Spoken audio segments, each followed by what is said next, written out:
Welcome to Alumni Connections. This is Alumni Connections, where we are connecting Randolph alumni with other Randolph alumni, and you're hearing amazing stories like Jeniffer Flores' today.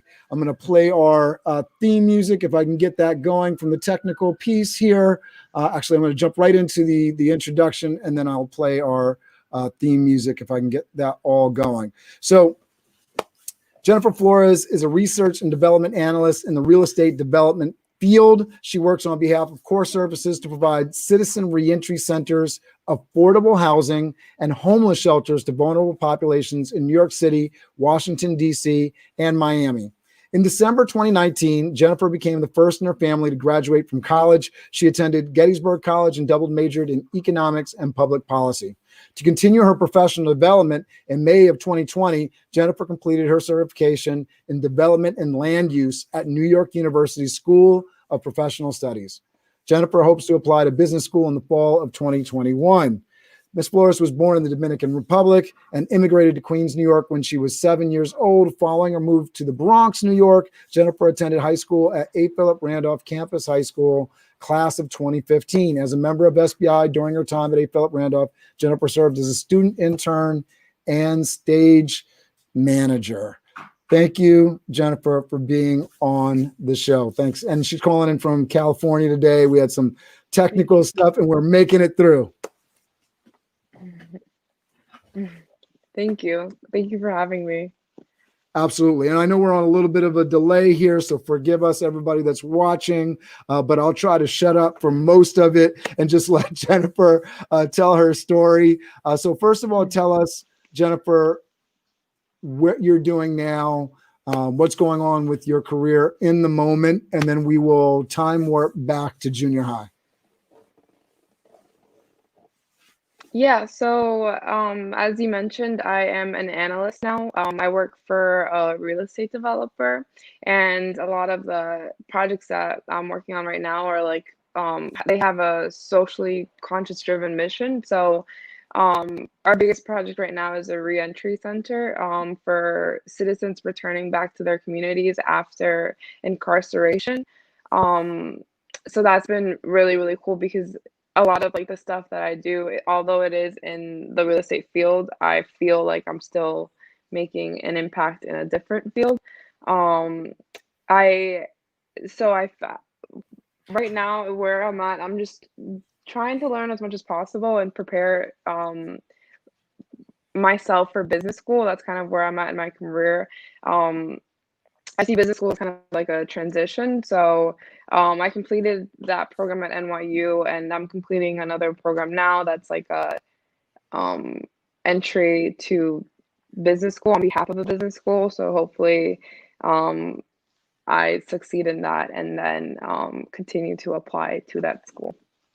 All right. I want to save a little bit of the conversation for what you're planning to do with business school for the end of this. Let's time warp back to junior high and talk about where you were living and where you were going to junior high and how A. Philip Randolph ended up on your radar. Yeah, so I moved from Queens to the Bronx and entered middle school, and it was a big culture shock. And from there, I was advised to apply to, like the high school city applications. I applied to A. Philip Randolph, got in, had no idea where it was. I don't think I've ever even went to the school. Considered not going actually, just because of the location. It was in Harlem, and I've like never taken a train before. So that was there was definitely a learning curve there, but chose A. Philip Randolph and stuck with it. That's awesome. And so tell us about that experience. So you didn't know about the school. You're walking into it day one, this castle of a building in Harlem. Talk to us about that experience. How was the transition? What was the family situation like? I don't even know if you have siblings and all that. Yeah, so I'm the oldest. There's three of us. My siblings were still in junior high when I was entering high school. So it was kind of like overwhelming because I didn't really have like somebody that was like, okay, this is what you do. My mom is a single mom, and she obviously did her best, but she couldn't speak on the high school experience because she didn't go to high school. Um, she immigrated from the Dominican Republic too. She was the first one to come here, and then she brought me. So it was a lot. It was a huge learning curve, big culture shock. I remember just being so timid and overwhelmed by the big school and all of the people that were there. Um, so it was definitely, and then I started asking myself questions like, well, who am I going to be here? What's my thing? How am I going to fit in? So that was definitely a huge learning curve. And so as you were getting into it, like, how did you sort of find your place at a Philip Randolph?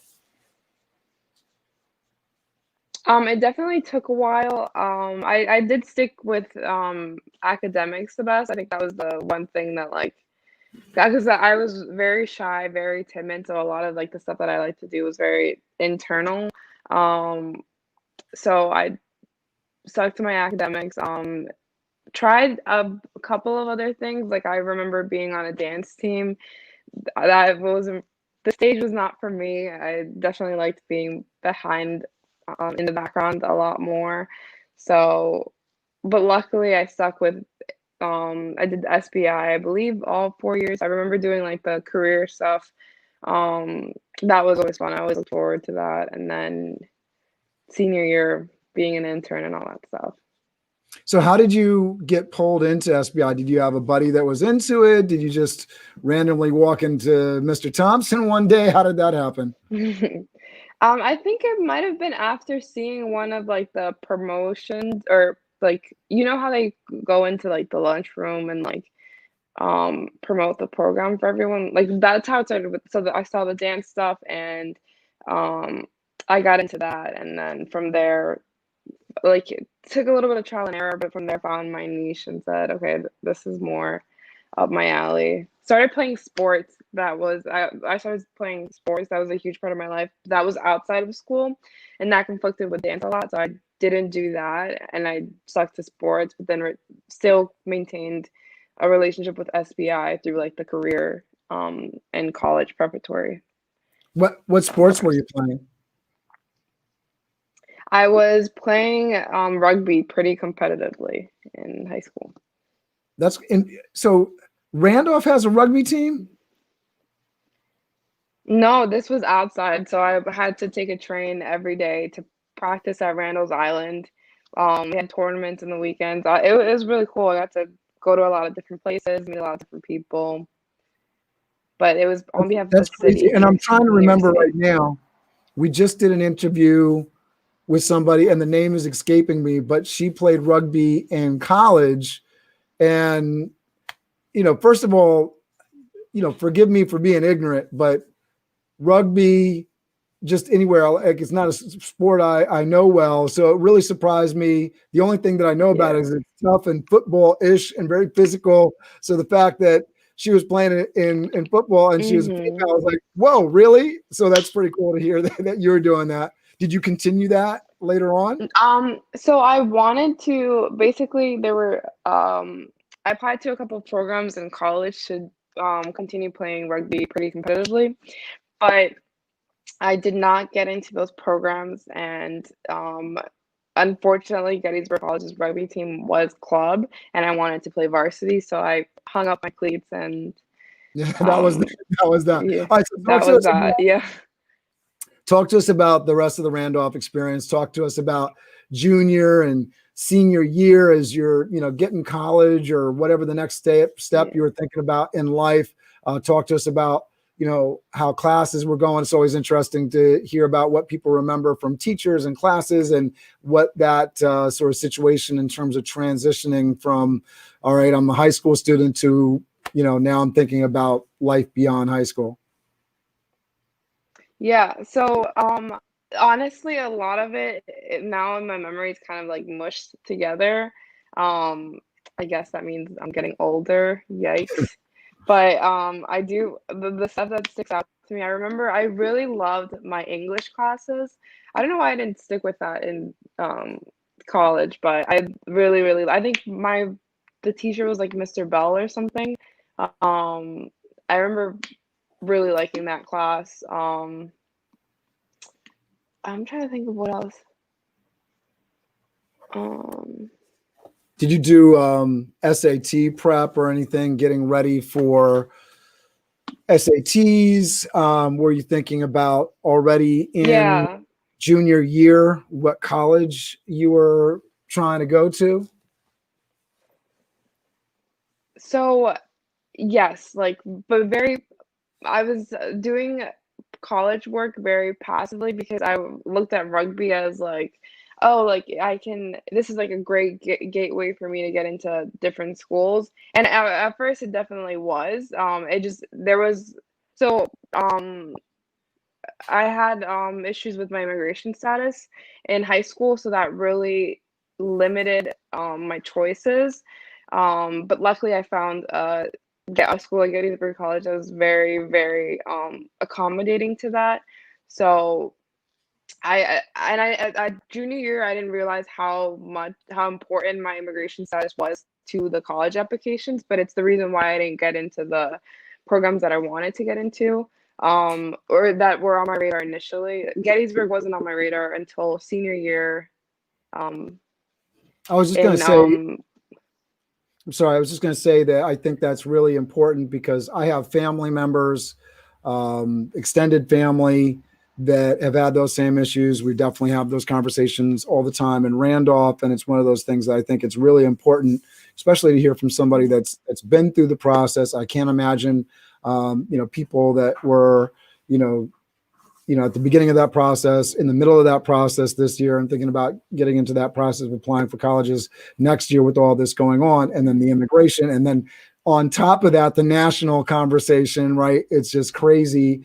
You feel like, you're a criminal when you're just trying to live, do your education, and get by. yeah. One of the things that I think is really special about you in particular, but also students, that idea of you are into the academics, and that does open some doors, that if your academics Mm, aren't in a good place, which is like anybody, right? So you're in a situation where, mhm. anyone going into high school, if your academics are better, you're going to have more opportunity available to you. But particularly when you got that sort of challenge of paperwork behind you, those academics become that much more important. So you had some options, not all the options that you wanted open to you, but you had some options open to you based on your academics, which I think is really important. Yeah, absolutely. That was like one of the best things. I just making sure that I got good grades and did my part to study for the SATs and stuff. Not as much. I definitely should have been more diligent about it. I was more focused on like sports, like I did it like every day. Um, but the fact that I still maintained my grades definitely was a huge game changer and the reason why I could apply to and go to a school like Gettysburg College. Yeah, I love that. And I mean, I know we were talking about, things that you want folks to take away, and that idea that you're not alone, right? So just Mhm. because you don't have the papers and the documents doesn't mean that you can't do it. I've certainly seen people in that Mhm. situation. They're just like, nope, I don't have any options. I can't, it's not possible for me. But I think there's other people going through it. There's other people that have been through it, and there's a lot of people willing to help if you reach out, right? Mhm. Exactly. And it was, I will say that that definitely was a very it was a very dehumanizing experience. And it made me feel like no matter how hard I tried, I couldn't achieve anything because the factors I couldn't control. So, but instead, I decided to change the narrative of that. And I said, you know what, instead of focusing on things that I can't control, I'm going to focus on things that I can control and do my best and make sure that at least I'm not lacking in those areas. So, stuff like my grades and how much effort I put into my applications. That's something I can control and advocating for myself, not just with like college. College admissions counselors, but also just in general, with like the changing the narrative of like what it means to be an immigrant in this country, because definitely with like the national conversation, it definitely has more of a negative connotation now. So doing my part to be aware of that, and making sure that I can still, despite this circumstance that like I really should not have had to deal with, making sure that I still didn't let it, impact me the way it could have. It really could have changed the course of my life, but I put my best foot forward there, and I said, this is what I can control. This is what I'm going to do. Yeah, and in regards to that national conversation too, it's always great when folks are able to talk and speak back on it. I think, an interview like this is important because simply letting folks know that there's a face, there's a heart behind the story. I think a lot of the national conversation on both sides, you got liberals that talk hard and cruel about some things. You got conservatives that I don't even understand some of the rhetoric that comes out. But this idea that there's an actual person that suffers when you put these ideas across, these laws that hinder, and this you got real life people that mean well, are trying to do good, living good lives. Are we perfect? Are any of us perfect? That stuff is just ridiculous when it gets to that kind of thing. But you got people that are achieving, are doing well, bringing hope and love to their community. I love your story. I think it's really good, and I think it's great that people hear that, because it's hard. And I have young people in my family that are dealing with that situation right now, and it's not fair to them. They didn't make the decision. And then even then, with the immigration thing, people are just trying to live lives. Nobody's trying to get over. Everybody wants to do their part. And at the end of the day, immigrants are paying left and right things that citizens don't necessarily have to pay, and then on top of that, don't get the representation. So it's a really crazy system, and that dehumanizing aspect. I was lucky to be born in the United States, and people have to realize, you win that lottery ticket, and you're born in one of the best countries in the world. You can talk about other countries and whatnot, but you got certain freedoms and liberties here that other places just don't have, and maybe other countries have, but they don't have the economic success, all those kind of things, which everybody gets into the zero-sum game. If they have it, they're taking something away from me, which this world is a little bit more abundant than that, right? It's not they get more, I get less. Like we can all rise on this ocean together, right? We can all do well and keep it going. So I don't want to spend too much time. I thought that was important to address, and I thank you for talking about it. So talk to us about, all right, so you're getting through this paperwork process, you're making this decision. How did you end up deciding finally on Gettysburg, and what was that transition like? So I had several good options, but in the end, Gettysburg College felt the best for me. I think it was something that the college admissions officer that I was speaking with said. He literally just said, which is something that like I wanted to believe so much, and what I was looking for. He was like, we don't care about where you come from, or like all of these other like things you can't control. We want to see you, the student, and see your application, and we will judge you by that. So scores, extracurriculars,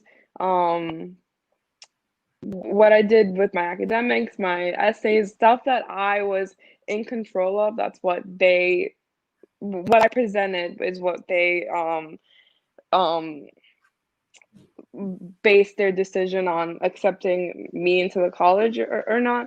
And to me, that was really important, because it felt like, if this is how the school takes their like admission serious, like process, like they take it this seriously, then this is a school that I want to be in. And um yeah, I don't regret it at all. I think I made the best decision based on that confirmation that I got from the um admissions officer.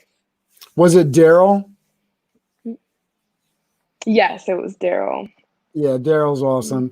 Mhm. There's some great people, and he's somebody Mhm. that he's got a voice on him that, in terms of both the size and volume and character of that voice and the content, he's a pretty Mhm. amazing individual to listen to. So talk to us about the transition from, so I guess you were living in the Bronx, you're going to A. Philip Randolph, so you're transitioning, moving away from mom. What was that whole thing like, and how was it, getting on to the Gettysburg campus and starting to live that life? So it didn't really hit until my first night on the campus.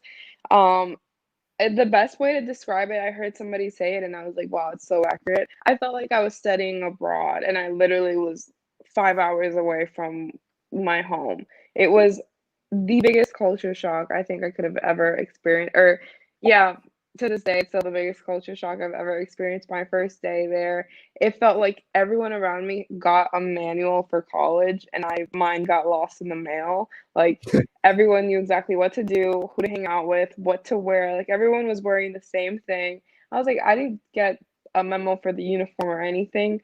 So, and I come in dressed like a New Yorker from the Bronx, interpret that how you will. Very just like, like city kid. All of my stuff was kind of just everywhere. I didn't know how to pack for college. Everyone was very organized, and my roommate was super organized.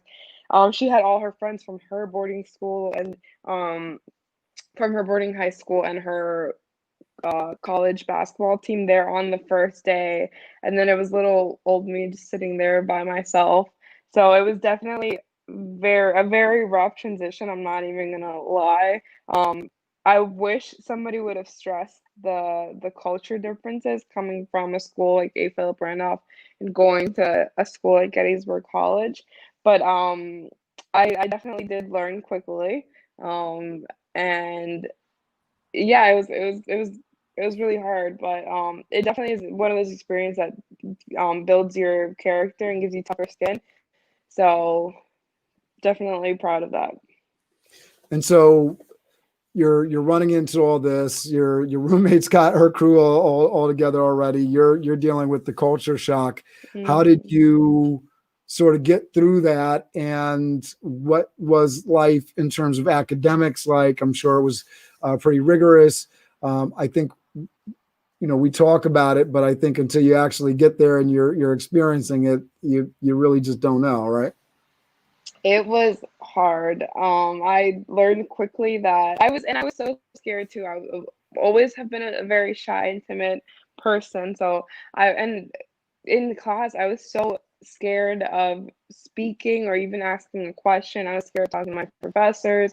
I literally felt like voiceless in the beginning, and then there was definitely, so that was another learning curve I went through, from not wanting to say or do anything on like in class to like going to my professor's office hours, and through that getting the confidence to voice opinions and questions in class. So academics, they were definitely hard in that regard. I also just didn't know, like freshman year, I didn't know what I wanted to study. I didn't know what I wanted to do. So I stuck with like the common curriculum that I had to complete. And that was very definitely should have picked my classes a little bit better my first year. But again, I didn't have the manual, so I didn't know what to do. I had my first semester there, I had an 8 a.m. every single morning, Mm. and there were classes that were just very like I had math in the morning.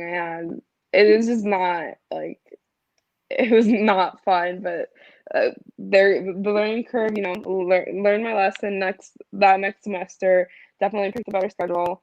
So It's academics were it's really hard, but it it's just funny how much schedule, and I find that in my life today, even understanding how your schedule works and understanding how you just approach a day and scheduling things to sort of fit that, how big that is, and how you're able to deal with life. yeah.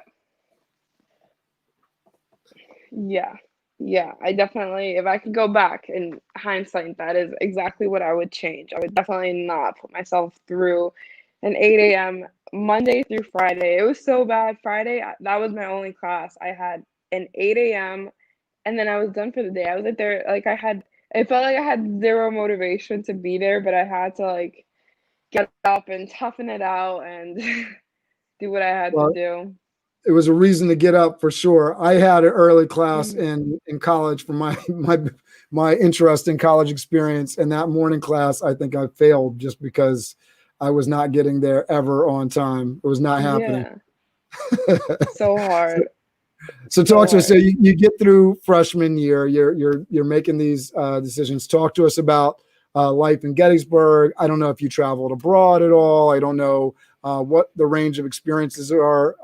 I know they have some incredible labs and different things on campus and some opportunities there. So talk to us about all the things that you took advantage of at Gettysburg. Yeah, so freshman year, I do like being involved on campus. I think I learned that from SBI, like just not just being a student, but also being like a part of my community. So I interned for the IT department there. That was really fun. I had to play with like little gadgets and do cool research projects. So that was fun.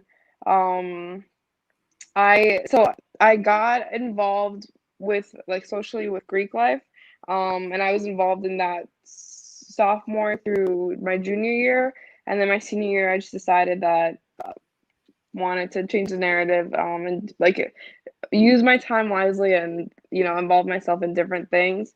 So I did that and that was it definitely helped me like meet different people on campus that I don't think I would have met otherwise. Um, I was a leadership mentor there on campus. I'm like trying to remember if now it feels like such a long time ago, but I literally graduated in December. Um, so yeah, almost a year out of college. Um, so I did Congratulations, by that. the way. I'm trying to think. Thank you. Thanks. Thanks. Um, a lot of my extracurriculars literally involved like the econ department that I was a part of, and just a lot of crying to my professors asking for help with homework and stuff. So that definitely did take up a lot of my time. But yeah. All right. So talk to us about, did you do any study abroad? Did you do any other kind of programs, wild stuff? No, I couldn't study abroad. I did an immersion trip.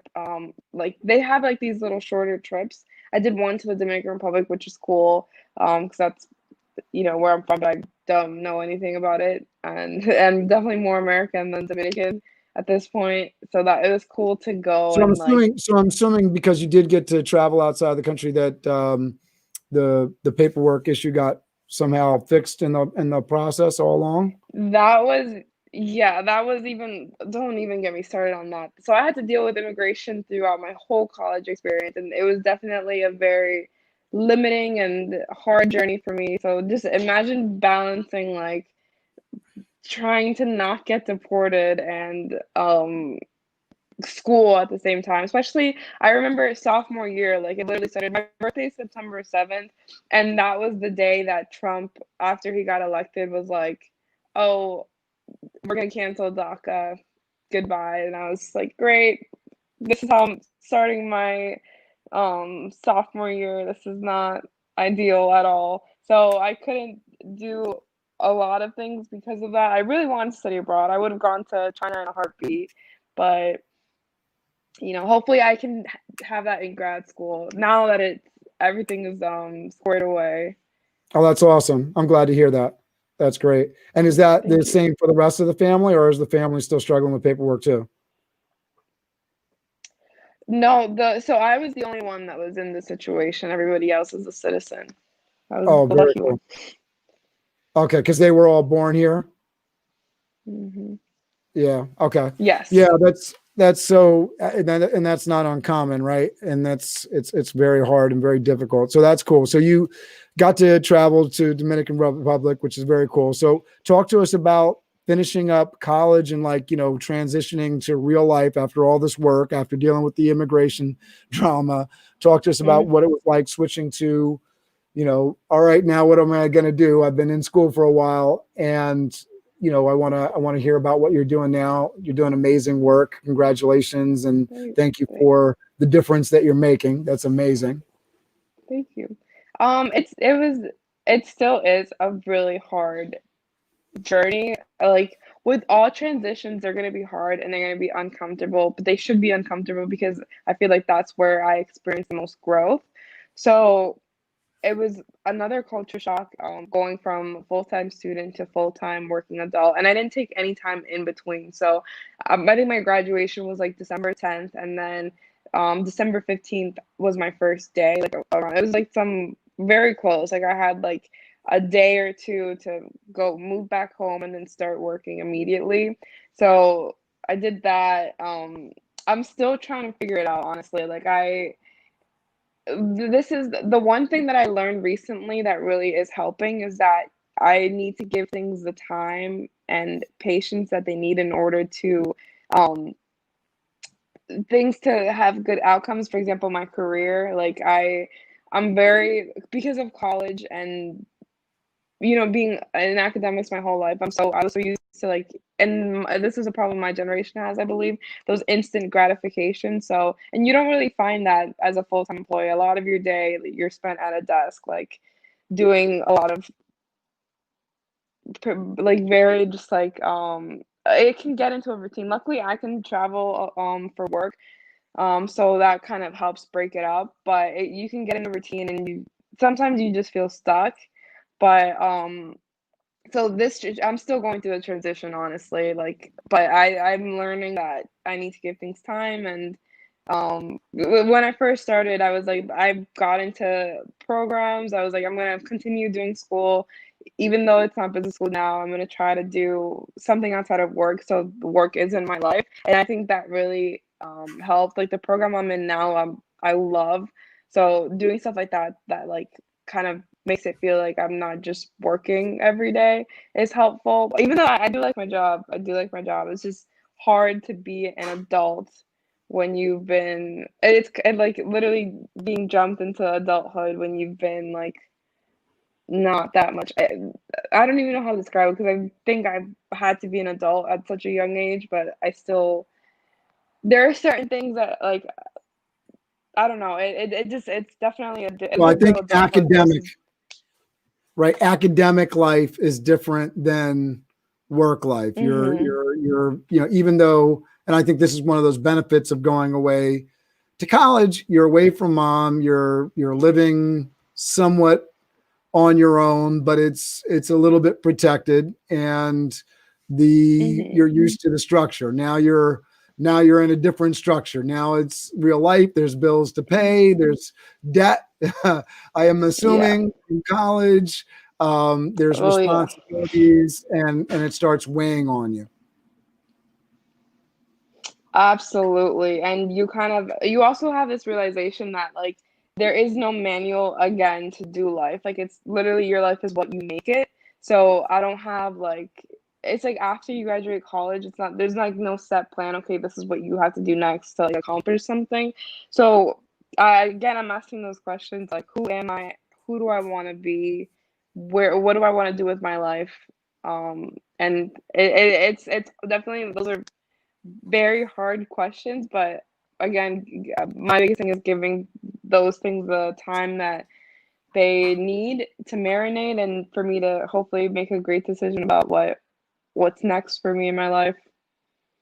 Yeah, so I want to get into that, but I also want to talk about what you're doing now and give a little bit more detail. I'm really interested. Hmm. You're working with populations that are in New York City, inside Washington D.C., and just an interesting thing. I think I saw something. I don't want to go too off left field, but I think 5% of Washington D.C. population voted for Trump. So sort of telling that the place where the guy lives, that little of people are willing to vote for him, but won't spend too much time on that. So New York City, Washington D.C., and Miami, three very metropolitan places. I know you're out in California now. I don't think that's work related, right? But talk to us about what you're doing inside those cities and how you're working with these populations to help these folks that are transitioning from incarcerated life back to life outside the walls of prison. Yeah, so my company's biggest motto is one of the biggest mottos is who better to serve us than us. It's a minority owned and managed company. So I think that's so important because my boss's big thing is it's that who better to serve us than us and giving us the dignity and respect and through like so I feel like people don't really understand how important, or we're starting to understand how important housing is and what kind of effect lack of housing can have on a person or lack of stable housing. So that's the biggest thing that we do in New York City. We do shelter programs and a reentry program.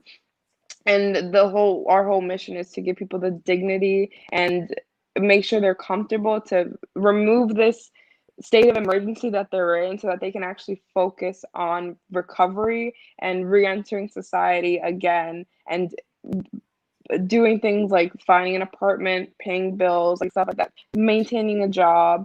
A lot of people, like I've talked to people that were born in the shelter system and don't know what it's like to have their own like home and space. So being able to really understand this population and best serve them in a very dignified manner where they feel like they're important and they're being heard is our biggest that's like our mission. And then our whole thing is like a continuum of care, so it's not just after you exit the shelter you're no longer a client of us. We want to, that's why we're focusing on affordable housing as well, so that we can help people really like transition and maintain like where they're at in their life after they leave our shelters. We work with families, very vulnerable populations too, like senior citizens, like adult senior citizen men. Like that's such an underserved population in the city. That's super important. In DC, we have family shelters, and we have a reentry program there that we want to open as well. And that's the same goal of happy. Right now, with how it works in DC, everyone's on that because of COVID. It's very different.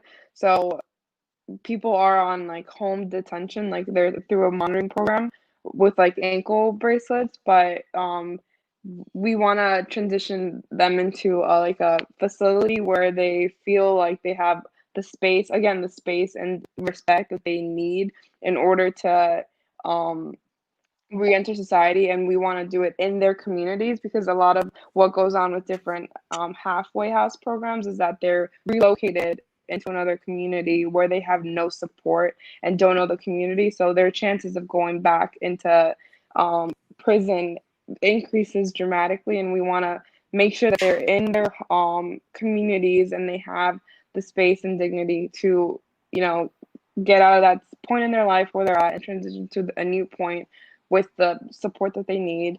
We provide social services and work with other nonprofits to bring other programs into the facilities. For example, this one cool nonprofit that we want to partner with, I think they're called Creative Families Project. So they help the kids of families that have been affected by one of their parents being in a halfway program. So that's really cool that we can partner with them and provide those kinds of services.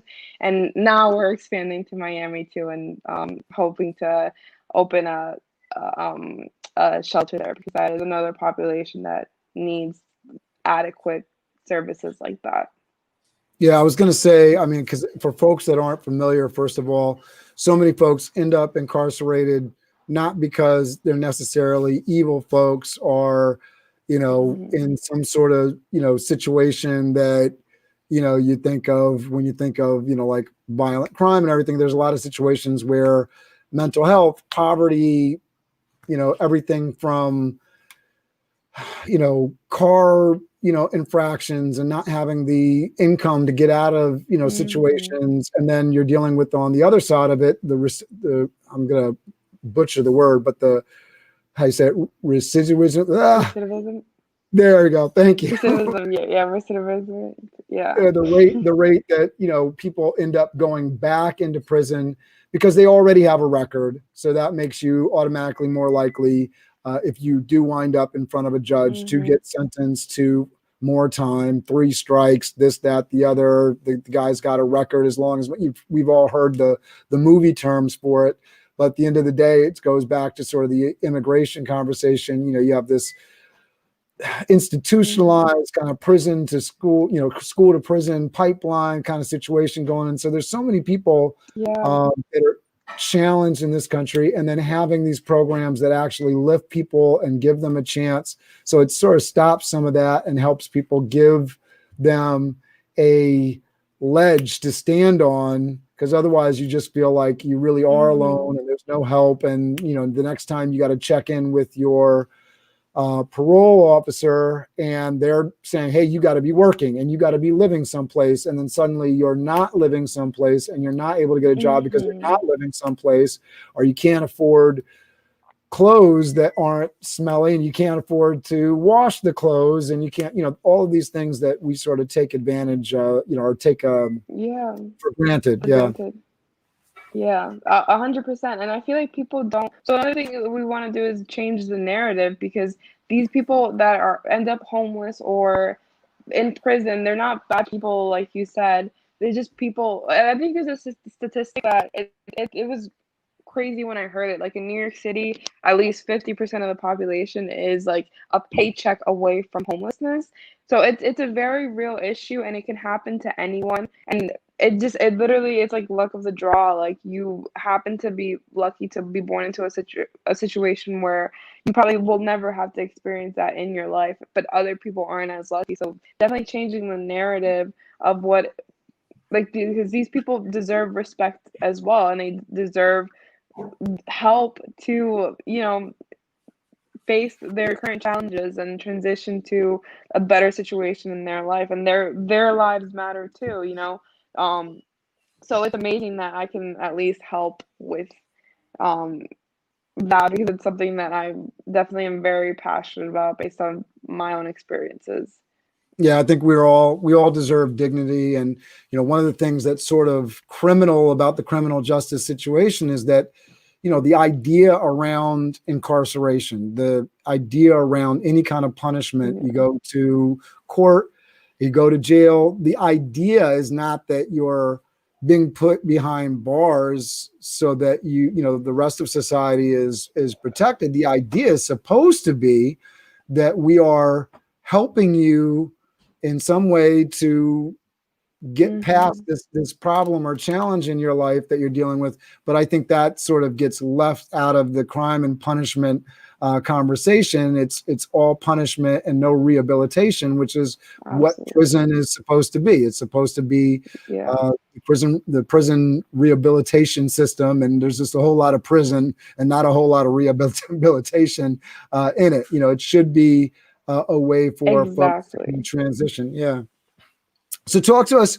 This is really cool work that you're doing. I'm glad that you're sharing it with folks today. Talk to us about future plans, why you're deciding to go back to school. You know, for a lot of folks, I know that can feel like insanity. I just finished with school and now I'm going back to school. One of the things that's always big to me for folks that, you know, may not understand the decision, and college isn't the, you know, maybe the best decision for everybody, but one of those things that allows you to do is put some nice degrees on the wall that opens up some lovely opportunities. So I'm assuming that's part of the reason that you're going back to business school. So tell us about that. So I feel like, and this is like kind of like my life motto, I feel like I'm always going to be a student. I feel like as long as I'm growing or learning, I'm growing and evolving. So that definitely motivates that. And because of like my experiences in college and not being able to just completely be a student, like dealing with like immigration and stuff, I feel like there were a couple of things that I missed from my undergraduate experience that I want to obtain in grad school. I also think that I genuinely am more interested in learning. Like I do my own learning now on my own, but to be in a setting that facilitates like intellectual curiosity and all that stuff, I'm very interested in. To be around people that want to, like, because grad school is definitely a choice, like definitely helps your career, but it's like nobody's telling you that you have to do it, you know. It's definitely like if you want to do it. So it's being around people that make that choice and say, hey, I care about this so and so, and I want to pursue this and do more of this. I think it's going to be a great experience for me. I think I definitely want like a career. I guess shift is the word. Business school I think will help me very much like narrow down exactly what I want to be doing. It's going to give me a lot of great skills to like do anything else in turn with my career. I think I want to eventually be, I don't want to work for anyone else. I want to own my own business. Um, so that's kind of the goal.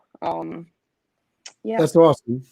So yeah, I think that, for everybody, I always have that piece in the back of my mind for my own kids. Like, it's great to work for a corporation. It's even better when you don't need that corporation to work, right? You have your own thing. And I think some of the best situations in life, it's nice to work for a corporation on your own terms. So being in that position where you have your own business, your own thing going on, and you're hired as, the consultant, and you're respected that much more because they're paying that higher fee, and you have more eggs in your basket, so to speak. So you got a lot of places to go. So I'm not mad at that decision. I think that's good, and understanding that is really important. I want to talk about just a couple of the takeaways that we talked about before we jumped on, before I talk about how people should connect with you. But we talked about believing in yourself. We already talked about you're not alone in this, and I thought that was great. But